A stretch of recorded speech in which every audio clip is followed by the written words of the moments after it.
নমস্কার বন্ধুরা, সবাইকে জানাই স্বাধীনতা দিবসের শুভেচ্ছা। আজ আমরা স্মরণ করছি সেই মহান বীরকে, নেতাজি সুভাষচন্দ্র বসু। 23শে জানুয়ারি 1897 সালে কটকে জন্মেছিলেন তিনি। শৈশব থেকেই ছিলেন অসাধারণ মেধাবী, সাহসী এবং দেশপ্রেমী। নেতাজি বিশ্বাস করতেন স্বাধীনতা ভিক্ষা করে পাওয়া যায় না, তা ছিনিয়ে নিতে হয়। তিনি বলেছিলেন, তুমি আমাকে রক্ত দাও, আমি তোমায় স্বাধীনতা দেব। তিনি আজাদ হিন্দ ফৌজ গঠন করে ভারতের স্বাধীনতার জন্য প্রাণপণ লড়াই করেন। নেতাজির জীবন আমাদের শেখায় দেশপ্রেম মানে কর্ম, ত্যাগ আর সাহস।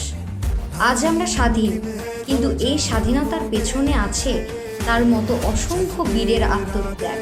আসুন আমরা সবাই শপথ নিই, দেশকে ভালোবাসবো, দেশের জন্য কাজ করব আর নেতাজির স্বপ্নকে পূরণ করব। জয় হিন্দ।